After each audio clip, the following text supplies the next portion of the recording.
What would you do if the person you trusted most shattered your life in a single moment? When Rhett Calloway caught his wife in a betrayal so deep it unraveled their world, he vowed to uncover the truth and exact his revenge. But as secrets unfold, the question remains, how far will he go to rebuild what was lost? Stay tuned. Rhett Calloway sat alone in his dimly lit living room, the only sound the faint hum of the refrigerator in the kitchen. It had been another long day at work, and Serena, his wife, was late again. She had texted earlier, claiming a client dinner had run over schedule. That explanation used to satisfy him, but lately everything about Serena seemed off. His phone buzzed on the table. Expecting another late-night work email, Rhett reached for it absent-mindedly, but the name on the screen stopped him cold. Serena. Confused, he answered, only to hear muffled laughter and indistinct voices. "Marcus, stop it! Someone might hear!" Her voice rang out, playful and unmistakably hers. Then a man's low chuckle followed. Rhett froze. His hand gripped the phone so tightly his knuckles turned white. Before he could say anything, the call abruptly ended. For a moment, Rhett just sat there, staring at the blank screen. His mind reeled. Who was Marcus? Why did she sound so intimate with him? The doubts and suspicions he'd been trying to suppress for weeks came flooding back, crashing over him like a tidal wave. He called her back. Once, twice, no answer. Minutes felt like hours as he replayed her voice in his head, dissecting every syllable. When she finally walked through the front door nearly an hour later, she was smiling, carrying the same polished grace she always did. "You're up late," she said, casually setting her purse down on the kitchen counter. Rhett studied her face, searching for cracks in the facade. "Got an unexpected call from you," he said flatly. "But I guess it was a mistake." Serena's movements faltered, but only for a second. She turned toward him with a puzzled smile. "A call? That's odd. Must have been a pocket dial." "Pocket dial?" His voice carried a sharp edge now, slicing through her nonchalance. "You sounded pretty engaged, laughing, whispering, mentioned someone named Marcus." Her expression froze, her smile faltering. "Marcus? Oh, Marcus. He's just a client. We were wrapping up a late meeting. Nothing to worry about." But there was something about the way her eyes darted away, the way she tucked her hair behind her ear, a nervous tic he knew all too well. And the laughing? The whispering? She let out a soft laugh, but it was brittle, like glass on the verge of shattering. "You're making this sound a lot more dramatic than it was, Rhett. It's just work." Rhett didn't reply. He watched as she walked upstairs, her heels clicking softly on the hardwood floor. Her words echoed in his mind, but none of them felt true. Alone in the silence, he reached for his phone again. This time he didn't call her. Instead, he typed out a quick text to Daniel, his closest friend. "Need to talk. Something's wrong with Serena." As the message sent, he leaned back in his chair, his thoughts spiraling. For years, he had trusted her without question. Tonight, though, that trust felt fragile, like a thread stretched too tight, ready to snap. And for the first time in their marriage, he felt truly alone. Rhett Calloway stared at his computer screen, bleary-eyed from a restless night. Serena had left for work that morning with a cheerful smile, as if nothing had happened the night before. But the tension in the air between them had lingered, thick and oppressive. The uneasy weight pressed down on Rhett's chest as he replayed the call in his mind. Something was wrong. He could feel it in his gut. His phone buzzed on the desk, pulling him from his thoughts. The notification was an email, unfamiliar sender, no subject line. The only thing visible was a single word: truth. With a mix of curiosity and dread, he clicked it open. Attached was a single photo: Serena and a man in a charcoal gray suit seated at an upscale restaurant. The angle was distant, grainy, but unmistakable. Serena's hand rested lightly on the man's arm as she leaned in, her lips curved in a laugh. Rhett's pulse quickened, his stomach sinking. The body of the email held just one sentence: "She's not where she says she is." Rhett clenched his jaw, his mind racing. Who had sent this? Why? And more importantly, was it true?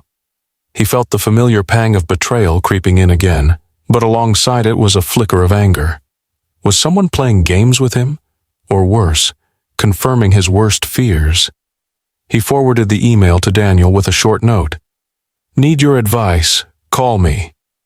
The seconds stretched into minutes as he waited for a response, but the room stayed silent. Impatient, Rhett picked up his phone and dialed Daniel directly. "Hey, Rhett, what's going on?" Daniel's voice came through, calm but concerned. "I got something. An email. Someone sent me a picture of Serena with another man." Rhett's voice was tight, each word laced with tension. There was a pause on the other end. "Do you know who sent it?" "No," Rhett said, his tone edged with frustration.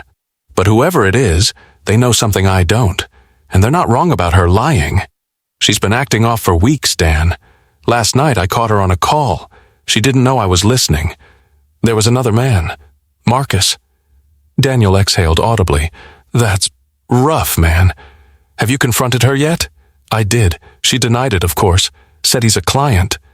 Rhett's voice hardened. "But now this? The photo, the email, it's not just in my head anymore." "Look, Rhett," Daniel said carefully, "you need to find out the truth, but don't do anything rash. Have you thought about hiring someone? A professional?" The suggestion caught Rhett off guard. "You mean like a private investigator?" "Exactly. If someone's sending you stuff like this, there's probably more where it came from. You need proof, something solid." The idea made Rhett's chest tighten. It felt drastic, like crossing a line. But wasn't Serena the one who had crossed it first? After a long silence, he nodded to himself.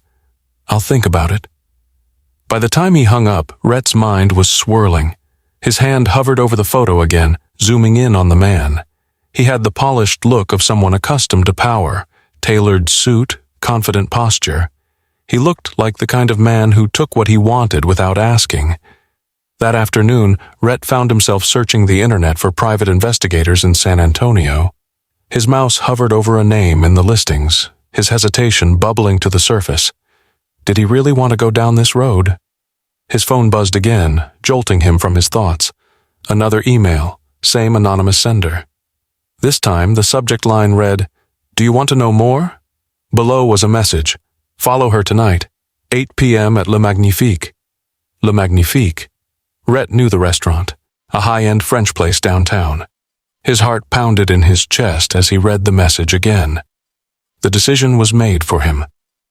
At 7:45 p.m., Rhett sat in his car, parked across from the glittering lights of Le Magnifique. He waited, his grip on the steering wheel tightening with every passing minute. When Serena arrived, his stomach churned. She wasn't alone. The man from the photo, Marcus, opened the door for her, his hand brushing her back as they entered the restaurant. Rhett's breath hitched. The threads of trust he had clung to so desperately unraveled in an instant. Rhett Calloway sat in his car, the glow from the restaurant's sign reflecting faintly on his windshield. Across the street, through the tall glass windows of Le Magnifique, he could see Serena seated at a candlelit table. Opposite her was Marcus, leaning in, his body language dripping with ease and confidence.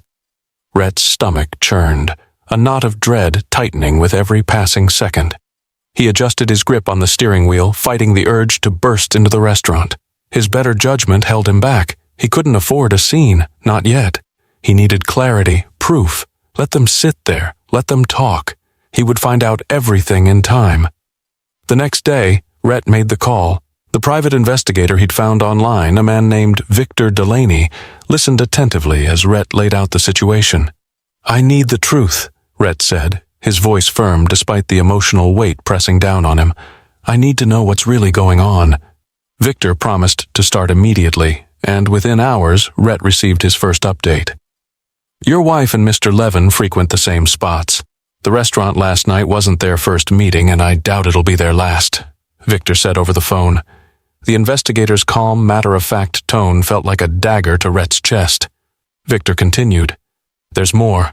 I found withdrawals from your joint account, significant ones, thousands of dollars. It doesn't look like they're going toward your household expenses." The news landed like a punch to the gut. Rhett gripped his phone tightly. "Withdrawals? Since when?" "Over the last few months," Victor replied.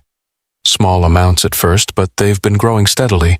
Have you noticed anything unusual with your finances?" Rhett's mind raced. Serena handled most of their day-to-day expenses. He trusted her implicitly, or he had. Now every purchase, every financial decision she'd made, felt tainted. "Keep digging," Rhett said. "I want everything." That evening, Rhett opened their shared bank account on his laptop. Sure enough, the transactions were there. Unexplained charges, large sums moved to accounts he didn't recognize. The numbers blurred as anger bubbled inside him. How could she do this? And for what? For Marcus. The next morning, Victor sent him a report with photos attached. In one, Serena and Marcus were exiting a boutique hotel, her arm linked with his. Another showed them at a coffee shop, their heads close together in conversation. But it was the final image that caused Rhett's hand to tremble. Serena holding a small wrapped box, her face lit with a smile as she handed it to Marcus. Rhett stared at the photos, bile rising in his throat. She looked happy, genuinely happy. He closed the folder and leaned back, the weight of betrayal sinking deeper. This wasn't just a mistake. This was intentional, repeated, calculated. Later that night, Serena returned home as if nothing had changed. She breezed through the door, kissed Emily on the forehead, and asked Rhett about his day, her voice light and casual. Rhett watched her closely, studying every gesture, every word. The disconnect between her carefree demeanor and the storm raging inside him felt almost surreal. "Good day at work?" he asked, his tone measured. She nodded, pulling a bottle of wine from the cabinet. "Busy as always. The new clients are demanding, but I think it'll pay off." "Clients like Marcus Levin?" he asked, the name slipping out like a venom-tipped arrow. The bottle paused mid-air. Her smile wavered just for a moment. "Excuse me?" she said, her voice carefully neutral. "You've mentioned him before," Rhett said, his gaze unwavering. "I was just wondering how the project's going." She recovered quickly, her smile sliding back into place. "Oh, Marcus? He's just one of many. Nothing special." Rhett's jaw tightened. Her lies felt more transparent now, the cracks in her story glaringly obvious. But he said nothing more, letting her twist the truth into whatever shape suited her. Let her think she was fooling him. For now, it served his purpose. Rhett's heart pounded as he approached the hotel. The glowing sign of the Riverside Suites stood out against the night sky, its polished facade glimmering with an unsettling allure. He adjusted his collar, trying to calm the storm raging inside him. Victor's update had come just an hour earlier. Serena was here, with Marcus. The hotel lobby was bustling with life. Couples laughed over drinks at the bar, and business travelers checked in with polite efficiency. To Rhett, it all felt like a surreal backdrop to the personal chaos that consumed him. He stepped into the elevator, each floor marked by a soft chime, the silence in the cab suffocating. As he reached the designated floor, his palms felt clammy. Victor's instructions were clear. Suite 406. Rhett walked down the plush carpeted hallway, his footsteps muted but deliberate. The faint murmur of voices filtered through the heavy door as he approached. He couldn't make out words, but the familiarity of Serena's laughter sent a jolt through his chest. Rhett hesitated, his hand hovering over the door. He had imagined this moment countless times, and yet, the reality of it left him breathless. Taking a deep breath, he knocked twice, sharp and assertive. The laughter inside stopped abruptly.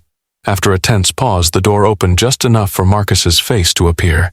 His expression shifted from surprise to a smug smirk. "Can I help you?" Marcus drawled, his tone dripping with mockery. "Move," Rhett said coldly, his voice steady despite the fury bubbling beneath the surface. Without waiting for a response, he shoved the door open, stepping inside. The scene froze in front of him. Serena, wrapped in a silk robe, stood near the bed, her face a mask of shock.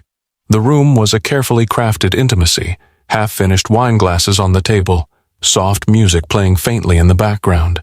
The betrayal hung thick in the air. "Rhett," Serena stammered, her voice faltering. "This isn't—" "Don't," Rhett cut her off, his words sharp enough to make her flinch. "Don't you dare try to explain this away." Marcus leaned casually against the wall, his smirk unshaken. "Look, man," he said, holding up his hands in mock surrender. "No need to make a scene. Adults can work things out, right?" The arrogance in Marcus's voice sent a fresh wave of anger through Rhett. You're right, Rhett said, his tone deceptively calm. Adults can work things out. Let's start with you working your way out of this room. Now. Marcus raised an eyebrow, clearly unfazed, but he grabbed his jacket and moved toward the door with deliberate slowness. No need to get dramatic, he quipped as he passed Rhett. The door clicked shut, leaving Rhett and Serena alone. The silence between them was deafening. How long? Rhett finally asked, his voice low and raw. Rhett, please. It's not what it looks like, Serena pleaded, tears beginning to pool in her eyes. How long, Serena? He repeated, each word like a hammer striking an invisible nail. Her tears spilled over, but she didn't answer. That's what I thought, Rhett said, his voice breaking. He turned away, his fists clenching and unclenching at his sides. The weight of the room, the betrayal, the lies, pressed down on him like a vice. Please, let me explain, Serena begged, stepping toward him. It's complicated. I never meant. Save it, Rhett said sharply, cutting her off again. He turned back to face her, his eyes burning with anger and pain. You've already said enough. Serena's sobs filled the silence as Rhett made his way to the door. He paused, his hand on the handle, his back still to her. This isn't over, he said quietly, his voice filled with quiet resolve. He stepped into the hallway, the door clicking shut behind him. As he walked back toward the elevator, the weight of what he had just witnessed settled heavily on his chest. He didn't know what his next move would be, but one thing was certain, his life would never be the same again. The drive home was a blur for Rhett Calloway. His mind replayed every detail of the confrontation at the hotel, Serena's trembling voice, her tears, the smug expression on Marcus's face. The house felt colder than usual as he stepped inside, its stillness almost suffocating. He leaned against the door, exhaling slowly, trying to gather the strength to face what was coming next.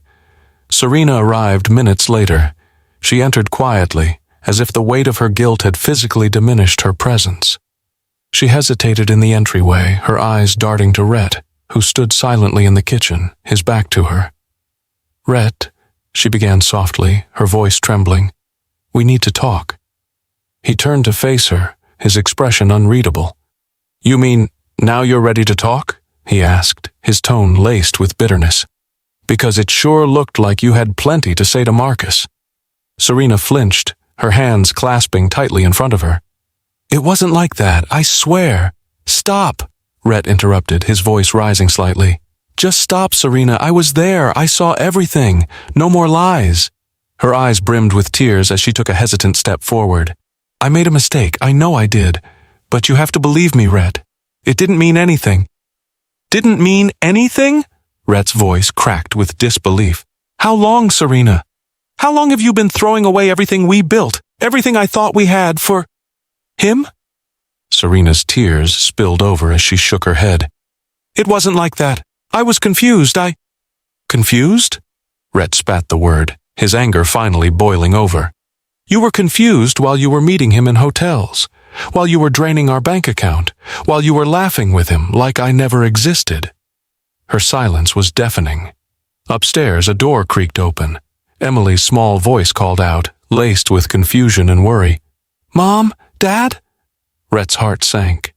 He glanced at Serena, who looked just as startled, her tear-streaked face pale. Emily appeared at the top of the stairs, clutching the railing as she looked down at them with wide, frightened eyes. Why are you yelling? She asked, her voice trembling. What's wrong? Serena started to step toward her, but Rhett's sharp tone stopped her. Emily, go back to your room. No! Emily cried, her voice cracking. Tell me what's happening. Why are you fighting? Did I do something wrong? The anguish in her voice pierced Rhett's chest. He closed his eyes briefly, his resolve wavering. Emily, he said gently, this isn't your fault. It has nothing to do with you. Please, just go upstairs. We'll talk later, I promise. But Emily didn't move. Tears streamed down her face as she looked between her parents, her confusion and fear evident. Are you getting a divorce? She whispered, the words trembling with dread. Serena gasped, her hand flying to her mouth as she choked back a sob. Rhett couldn't bring himself to answer. The silence that followed was deafening. Finally, Emily turned and ran back to her room, her sobs echoing faintly down the hallway. The sound was like a knife twisting in Rhett's chest. He turned back to Serena, his voice low but firm. "You need to leave." Her eyes widened in shock. "Rhett, please, don't do this. We can work through this. I'll do anything." "You've done enough," he said coldly, cutting her off. "Pack your things, go to your sister's, I don't care where, but you can't stay here." Serena stood frozen, her shoulders shaking as she cried, but Rhett didn't falter. His gaze was steady, his jaw clenched. "Go," he repeated, his voice breaking slightly, "before you destroy what little we have left." Serena turned slowly, retreating upstairs to pack. Rhett collapsed onto the couch, burying his face in his hands as the weight of the night settled over him. The home he had worked so hard to build now felt like a house of broken promises, empty, cold, and irreparably fractured. Rhett Calloway leaned against the counter in his kitchen, his coffee untouched as Victor Delaney's voice came through the phone. "I've been looking into Marcus Levin," Victor began, his tone cautious but steady. "This guy's a piece of work, Rhett. Serial manipulator. This isn't the first marriage he's come close to destroying." Rhett felt his stomach churn. "What are you saying? He's done this before?" "Oh, plenty of times," Victor replied. "Levin has a pattern. Targets married women, usually ones in rocky relationships or who feel neglected. He reels them in, makes them feel special, and before you know it, he's convinced them to give him access to their finances." Rhett's grip on the phone tightened. "Finances? So this isn't just about Serena, he's using her." Victor sighed. "It's always about money with guys like him. They get in deep with the women, take what they can, then disappear when things start getting messy. From what I've uncovered, Levin's left a trail of wreckage, bankruptcies, broken families, you name it." The weight of Victor's words settled heavily on Rhett's chest. He'd known Marcus was trouble, but hearing the extent of it made the betrayal feel even deeper. "What about now? What's he doing?" "He's got a lot of irons in the fire," Victor said. "Business dealings that don't look too clean, connections to some shady players. And get this, he's been in trouble before legally, fraud charges that got dropped under questionable circumstances." Rhett pinched the bridge of his nose, trying to process it all. "So, he's untouchable?" "Not entirely," Victor replied. "But he's careful. He covers his tracks, and he knows how to charm his way out of trouble. The guy's slippery, Rhett, but there's always something. Everyone leaves a trail." Rhett glanced toward the living room, where Emily was watching cartoons, her laughter momentarily cutting through his dark thoughts. "And Serena? Does she even know what kind of man she's dealing with?" "That's hard to say," Victor admitted. "She might think she does, or maybe she's too caught up in whatever fantasy he's selling. Either way, it's clear she's not seeing the full picture." Rhett's jaw tightened as he considered his next move. It wasn't just about him anymore. Marcus had wormed his way into his life, into his family, and Rhett wasn't about to let him walk away unscathed. Later that evening, Rhett sat at his desk, staring at the stack of bank statements Victor had sent over.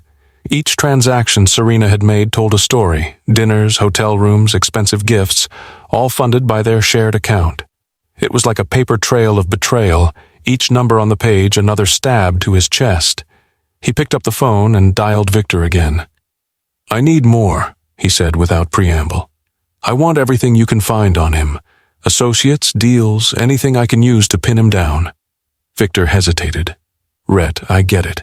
But you need to think carefully about your next steps. This guy's a pro. If you're planning to confront him, you'd better be ready."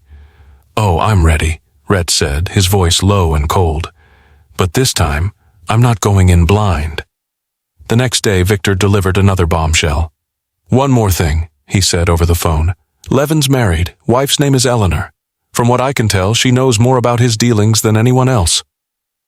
Rhett froze, the revelation catching him off guard.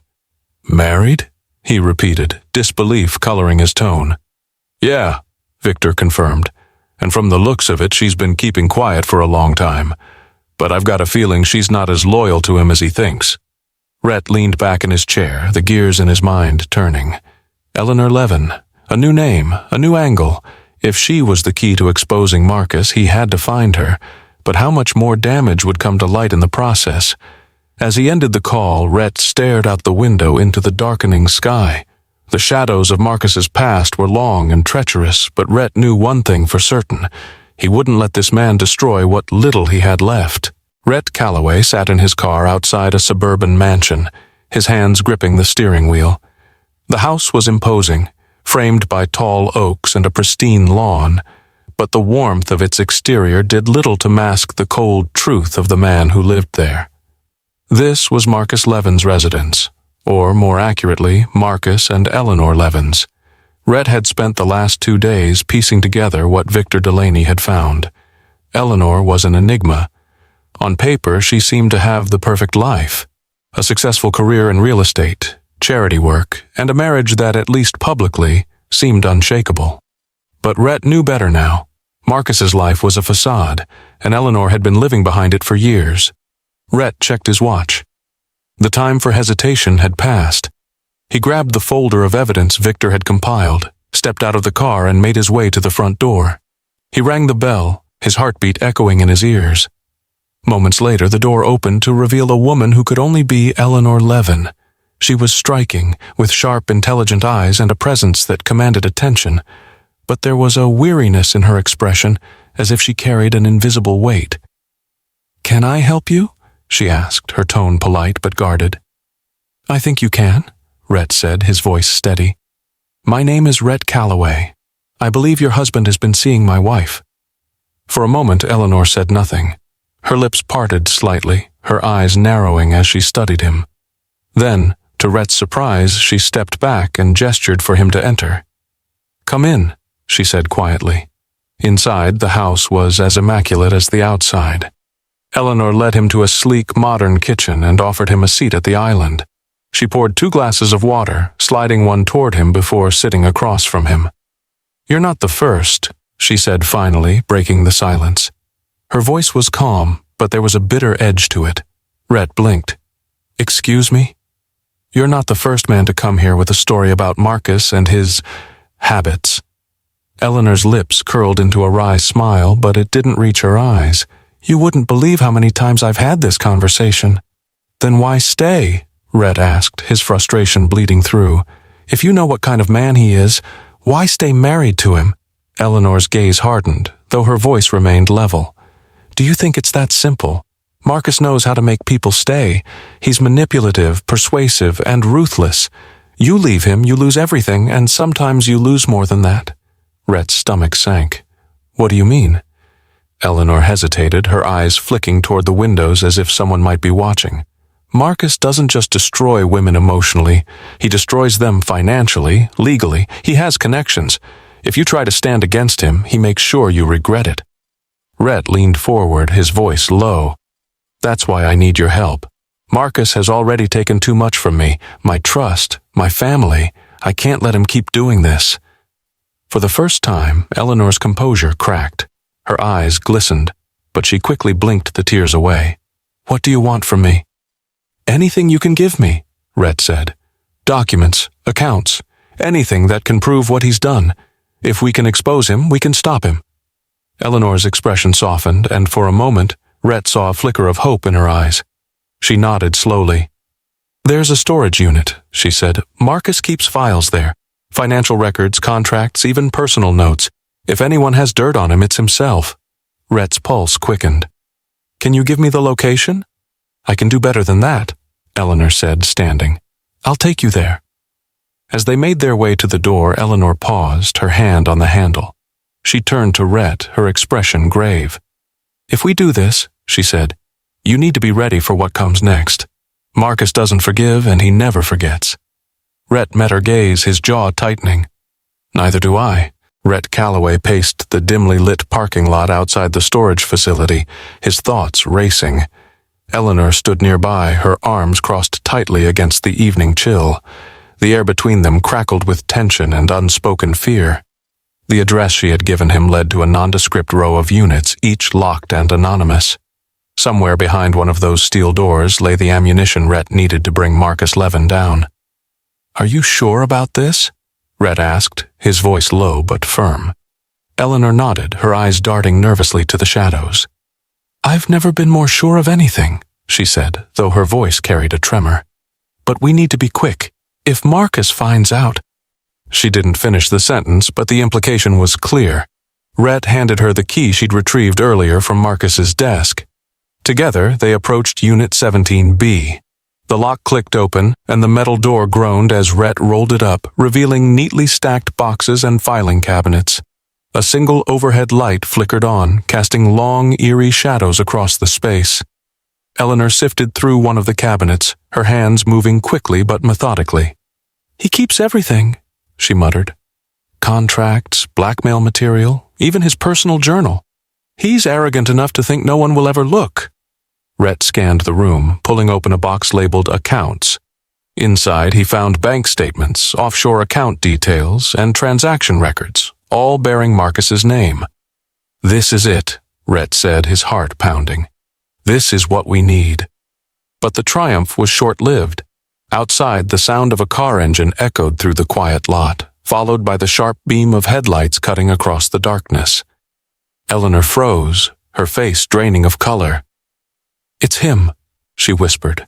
Rhett's instincts kicked in. He grabbed the most damning files and shoved them into his bag. "Get in the back," he ordered, his voice urgent. "Stay out of sight." Eleanor hesitated but obeyed, slipping into the shadows of the unit as Rhett stepped outside to confront the approaching car. The sleek black vehicle stopped a few feet away and Marcus emerged, his figure imposing under the harsh lights. "Well, well," Marcus drawled, his tone dripping with mockery. "Rhett Calloway. Snooping where you don't belong, are we?"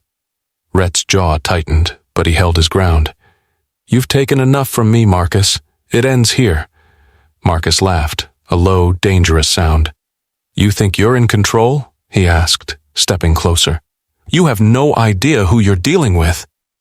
"I know exactly who you are," Rhett shot back, his voice rising. "A conman, a fraud, and I've got the proof to expose you." For the first time, Marcus's confidence faltered, his smirk slipping ever so slightly. "You're bluffing," he said, though the edge in his voice betrayed his uncertainty. "Try me," Rhett challenged, his eyes blazing with determination. "You've made a career out of ruining lives, but not this time. Not mine." The tension hung heavy between them, a volatile mix of fear and fury. Marcus took a step closer, but Rhett didn't flinch. The distance between them felt like the edge of a precipice, each man daring the other to make the first move. Suddenly, the sound of sirens pierced the night, growing louder with each passing second. Marcus's head snapped toward the road, his bravado cracking. Eleanor stepped out from the shadows, her phone in hand. "I called the cops," she said, her voice steady despite the fear in her eyes. "It's over, Marcus." Marcus glared at her, his mask of charm and confidence finally shattering. "You'll regret this," he snarled, his voice venomous. But he didn't wait for the police to arrive. He turned and got into his car, the tires screeching as he sped away into the night. Rhett let out a breath he didn't realize he'd been holding. Eleanor stepped closer, her hands trembling slightly. "He's not going to stop," she said softly. "Neither am I," Rhett replied, his voice resolute. "This isn't over." Rhett Calloway sat at his kitchen table, the stolen documents spread out in front of him.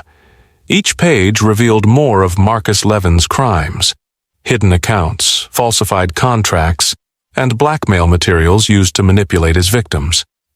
Yet amidst the damning evidence, Rhett's focus was drawn to something far more personal.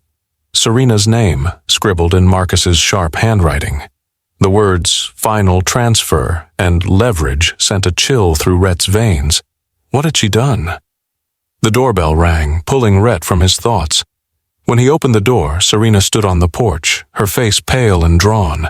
She clutched her coat tightly around her, as if the fabric could shield her from the weight of her guilt. "We need to talk," she said, her voice barely above a whisper. Rhett stepped aside, letting her in without a word. Serena walked into the living room, glancing at the papers on the table before turning back to him. "I know you've been digging into Marcus," she began hesitantly, "and I know you think I'm involved." "You're not?" Rhett asked sharply, his voice cutting through her pretense. "Because these documents say otherwise." He grabbed one of the pages, holding it up for her to see. "Explain this, Serena. Final transfer? Leverage? What did you give him?" Serena's breath hitched, tears welling in her eyes. "I didn't have a choice, Rhett. He threatened me. He said if I didn't help him, he'd ruin us. He'd expose everything. Expose what? Rhett demanded, his patience unraveling. What could you possibly have done that gave him this kind of power over you? Her silence was deafening. Serena, Rhett pressed, his voice low and dangerous. What did you do? She collapsed onto the couch, her face buried in her hands. I gave him access to our savings, she admitted, her words muffled by her sobs. He said it was just a loan, that he'd pay it back once his deal went through. I believed him, Rhett. I didn't think— You didn't think, Rhett echoed bitterly, his hands curling into fists. You didn't think about what this would do to us, to Emily, to me. I was desperate, Serena cried, looking up at him with tear-streaked cheeks. You don't understand, Rhett. He made me feel like I had no choice. He said— He said what? Rhett interrupted, his voice rising. That he loved you? That he'd take care of you? Was that before or after he started draining everything we had? Serena flinched at his words, her sobs growing quieter but no less anguished. I'm sorry, she whispered, her voice broken. I didn't mean for it to go this far. You never mean for anything, Rhett said coldly, but somehow it always does. Before Serena could respond, Rhett's phone buzzed on the table. He grabbed it, his brow furrowing at the name on the screen. Eleanor Levin. Without a word to Serena, he answered. Rhett, Eleanor said, her tone urgent. Marcus knows. He knows about the files. He's furious and— He's coming after you. Rhett's heart sank, but his voice remained steady. Let him come. This isn't a game, Eleanor warned. He's dangerous. You need to protect yourself and your daughter. The mention of Emily sent a fresh wave of resolve through Rhett. He glanced at Serena, her guilt-ridden face only fueling his determination. Don't worry about me, he said. I can handle Marcus. After ending the call, Rhett turned back to Serena. Pack your things, he said firmly. I want you out of this house tonight. Rhett, please, Serena begged, standing to face him. I made a mistake, but I can fix this. I can make it right. You've already done enough, Rhett replied, his voice icy. You've betrayed me once with Marcus and now again with our future. There's nothing left to fix. Serena's tears fell freely as she realized the finality of his words. She nodded weakly, turning to leave without another protest. Rhett watched her go, his chest heavy with a mix of anger and heartbreak. As the door closed behind her, Rhett looked back at the files on the table. The fight was far from over, but one thing was certain. Marcus Levin had underestimated him, and that mistake would cost him everything. Rhett Calloway stood at the foot of the stairs, the sound of Emily's sobs echoing faintly from behind her bedroom door. He hesitated, his hand hovering over the banister as guilt and anguish warred within him. The fight with Serena earlier had been loud, too loud. He'd tried to shield Emily from the worst of it, but her tearful question from days ago still rang in his ears. Are you getting a divorce? He steeled himself and climbed the steps. Knocking gently, he called out, Emily, it's me. There was a long silence, broken only by the muffled sound of sniffles. Go away, came her small, trembling voice. Emmy? Rhett said softly, using her childhood nickname. Please, let me in. After a moment, the door creaked open just enough for him to slip inside. Emily sat on her bed, clutching her stuffed bear, a gift from years ago when life was simpler. Her eyes were red and swollen, her cheeks streaked with tears. Rhett lowered himself to the floor beside her bed, his presence steady but unassuming. I'm sorry you had to hear that, he began. I didn't want you to— Why are you and Mom fighting all the time? Emily interrupted, her voice cracking. What's wrong with us? Why can't we just be like we used to? The rawness in her words cut deeper than anything Marcus or Serena had thrown at him. Rhett ran a hand through his hair, struggling to find the right words. It's not your fault, he said firmly. None of this is because of you. Then why? Emily cried, her voice rising. Why does it feel like everything's falling apart? Why doesn't Mom love you anymore? Why doesn't she love me? Rhett reached for her, his arms wrapping around her trembling frame as she broke down. Your mom does love you, he murmured, his own voice thick with emotion. She's made some bad choices, but that doesn't change how much she cares about you. Emily pulled back slightly, her tear-filled eyes searching his face. But why did she hurt you? Why did she hurt us?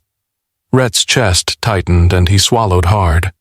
"Sometimes," he said slowly, "people make mistakes, big ones, and when they do, it can hurt the people they love, even if they don't mean to."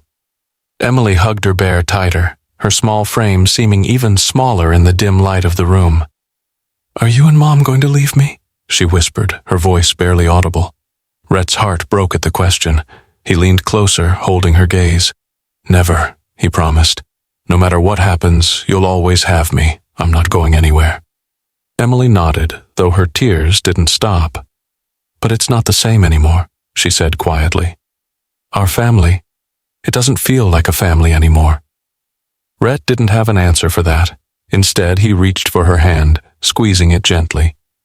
"I know it feels like everything's broken right now," he said. "But we're going to get through this, you and me together, okay?"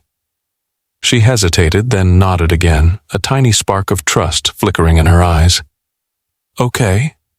They sat there in silence for a while, the weight of their shared pain filling the room.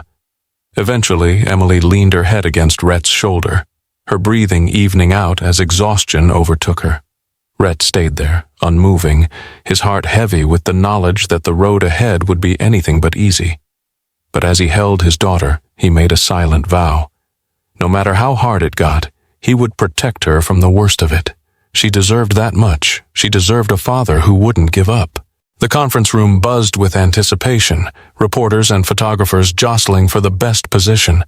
The sleek, modern space was a far cry from the chaos brewing behind closed doors. Marcus Levin, clad in his signature-tailored suit, walked into the room with his trademark confidence, his smile sharp as a blade. He was here to announce his latest venture, a deal he'd proclaimed would solidify his dominance in the tech industry. Unbeknownst to Marcus, the carefully curated image he had spent years building was seconds away from crumbling. In the back of the room, Rhett Calloway sat quietly, his posture relaxed but his heart pounding. Eleanor Levin was beside him, her face impassive, though her clenched hands betrayed her nerves. Between them sat a flash drive containing a treasure trove of evidence, documents, recordings, and financial statements, all tying Marcus to years of fraud and manipulation. The press conference began. Marcus spoke with practiced ease, his voice smooth as he outlined the supposed brilliance of his new project. He gestured confidently, the spotlight casting a golden hue over him as the cameras clicked incessantly. Rhett waited, his moment carefully planned. When Marcus opened the floor to questions, Rhett stood, his movement deliberate. "Mr. Levin," he said, his voice carrying across the room. The cameras swung toward him, curious. Marcus's smile faltered ever so slightly. "Yes?" he said, his tone measured. Rhett held up his phone, its screen glowing with an email attachment. "Can you explain these offshore accounts tied to your name? Or perhaps the fraudulent contracts you used to swindle your partners?" A murmur rippled through the crowd. Marcus's face froze, his polished mask beginning to crack. "I'm sorry, I don't know what you're talking about," he said, but his voice lacked its usual conviction. Rhett pressed on, his words slicing through the room like a scalpel. "You don't? Because I have documents right here proving otherwise. Would you like me to share them?" Before Marcus could respond, Eleanor stepped forward.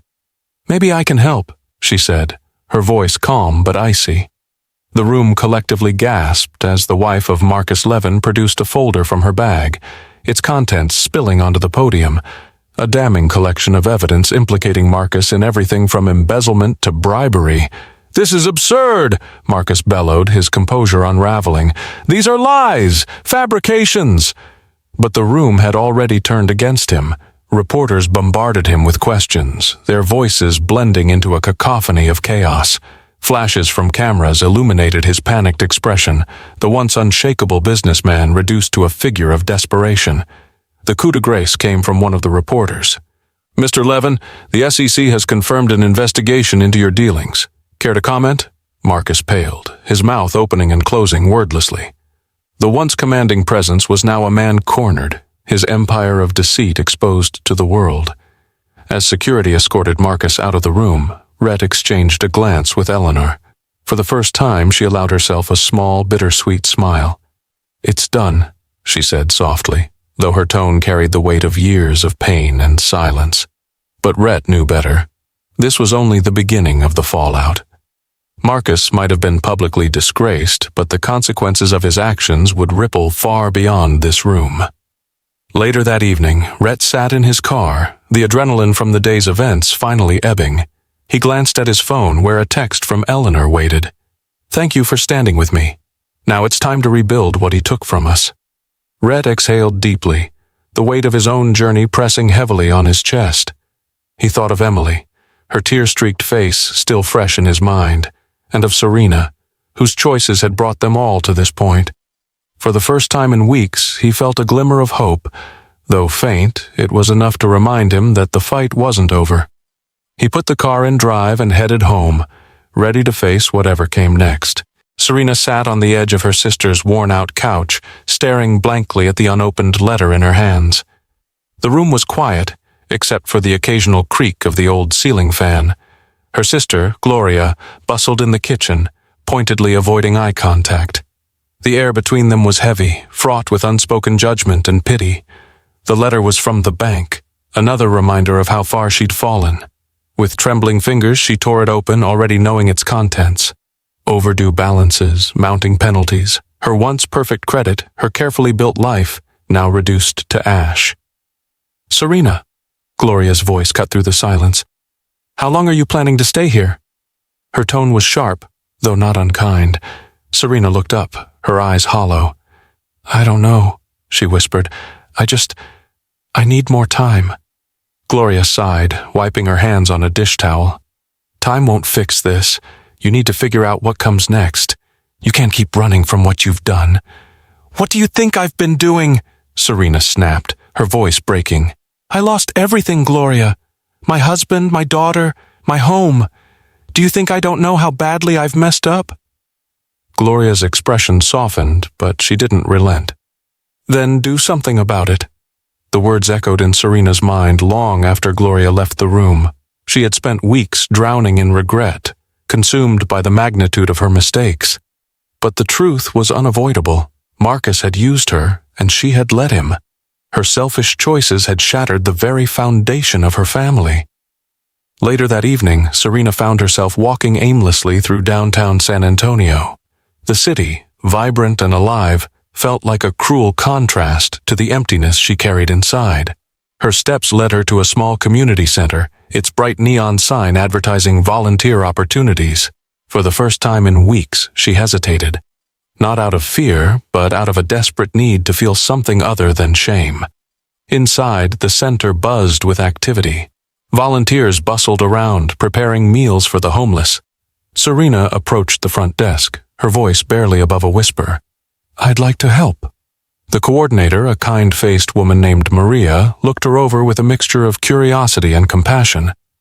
"Have you volunteered before?" she asked. "No," Serena admitted, her eyes dropping to the floor. "But I need to start somewhere." Maria handed her an apron and directed her to the kitchen. As Serena chopped vegetables and packed meals, a strange sensation began to creep over her. Relief.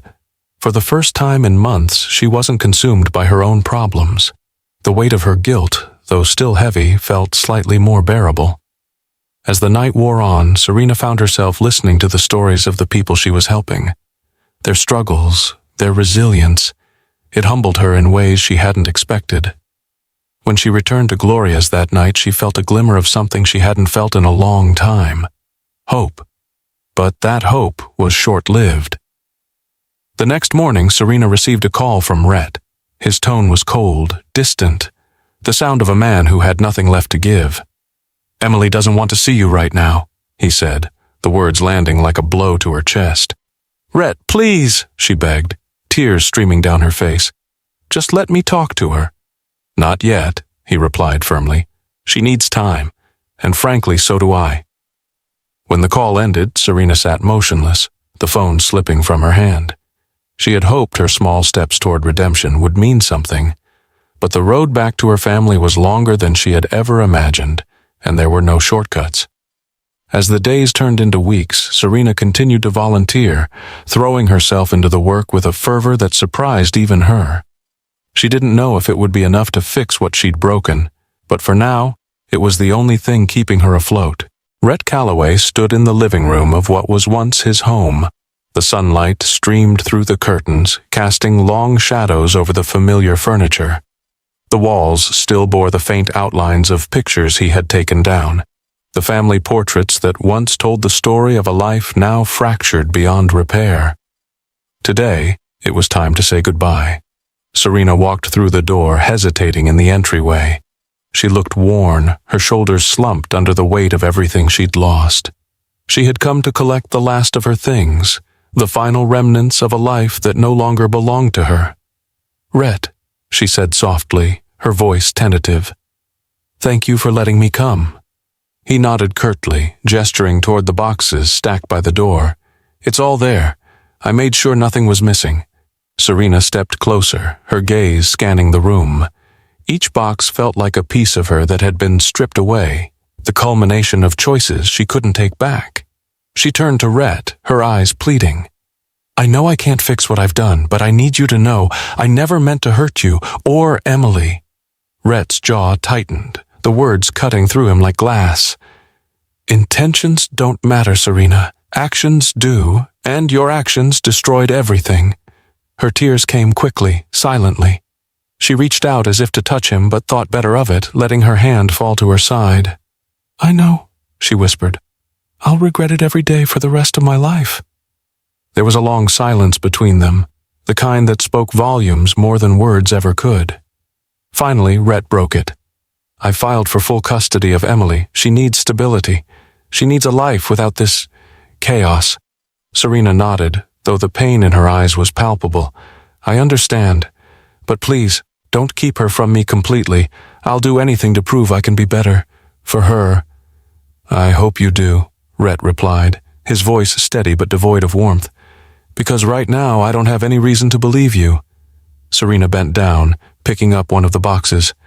Her hands trembled as she carried it to the door, the weight of it symbolic of the burden she would carry from here on out.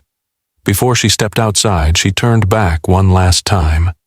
"Rhett," she said, her voice cracking, "I'm so sorry." He met her gaze, his expression unreadable. "I know," he said simply, but there was no forgiveness in his tone. Serena left, the door clicking shut behind her. Rhett stood there for a moment, the silence of the house pressing down on him. It felt emptier now, but also freer. He had taken the first step toward rebuilding, even if the scars of the past would always remain. Upstairs, Emily sat at her desk, coloring quietly. Rhett knocked on the open door, his heart heavy but resolute.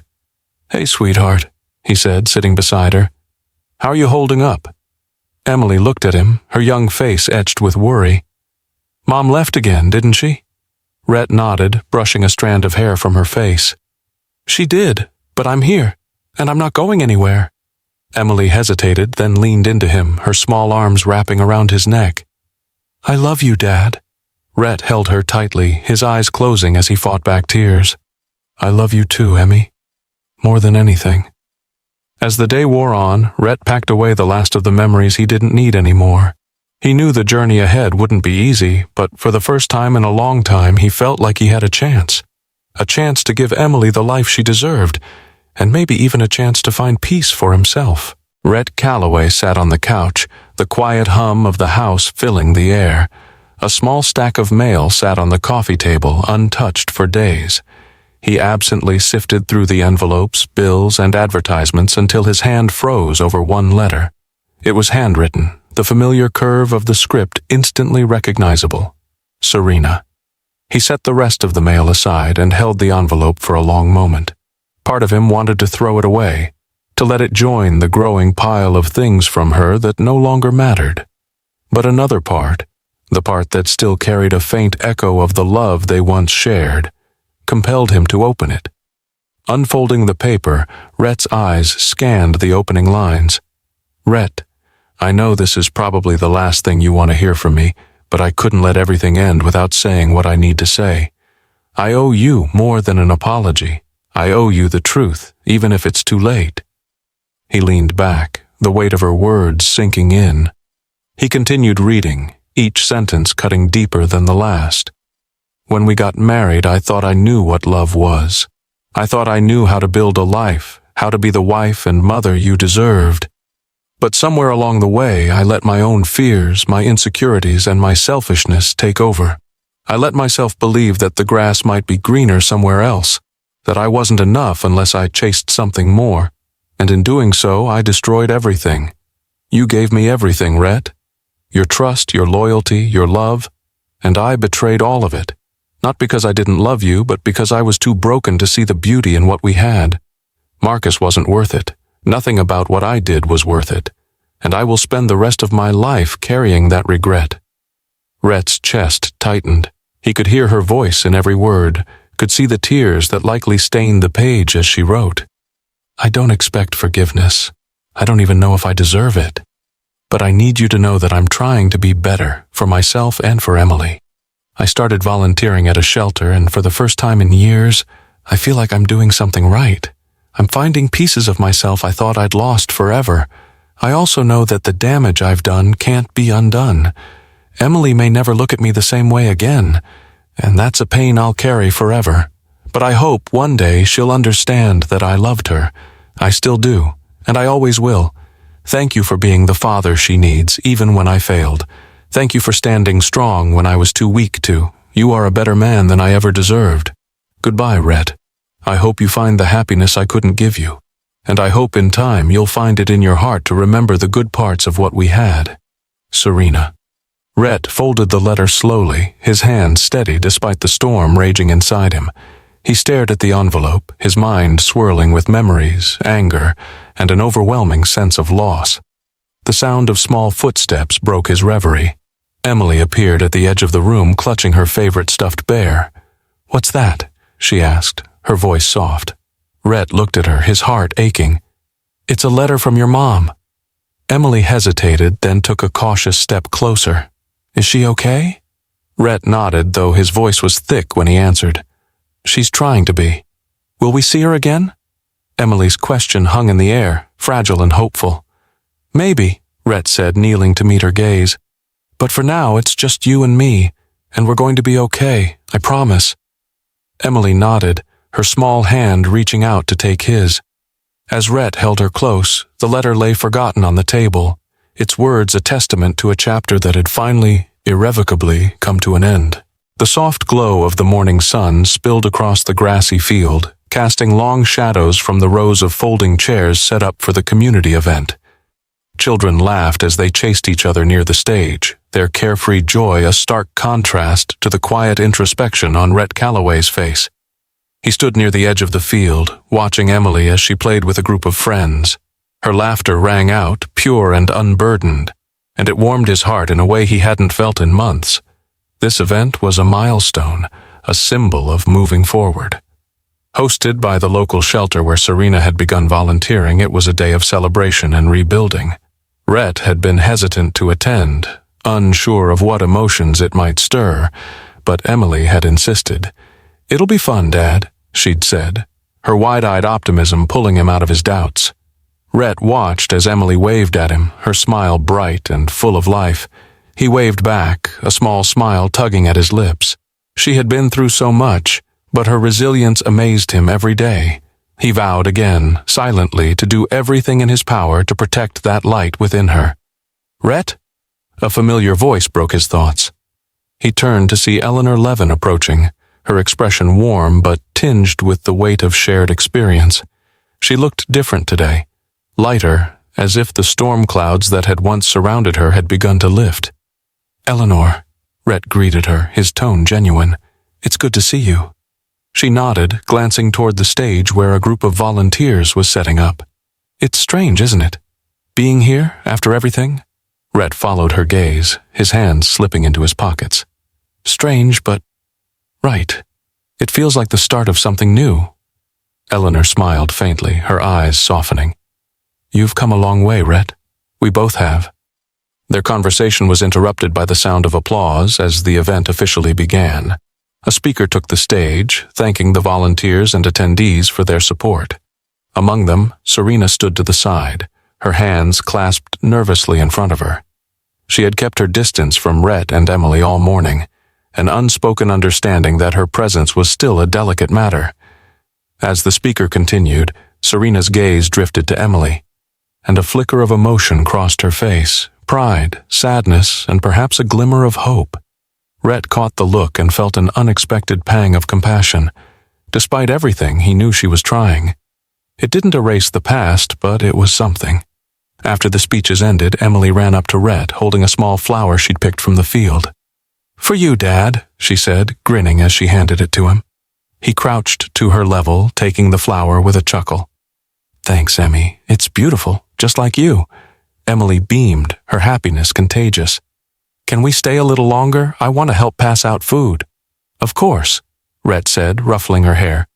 "Let's do it together." As they made their way to the volunteer tables, Rhett caught Serena's eye. For a brief moment their gazes met, and he gave her a small, almost imperceptible nod. It wasn't forgiveness, not yet, but it was an acknowledgement of her efforts, a step toward something resembling peace. The day unfolded with quiet moments of connection and healing.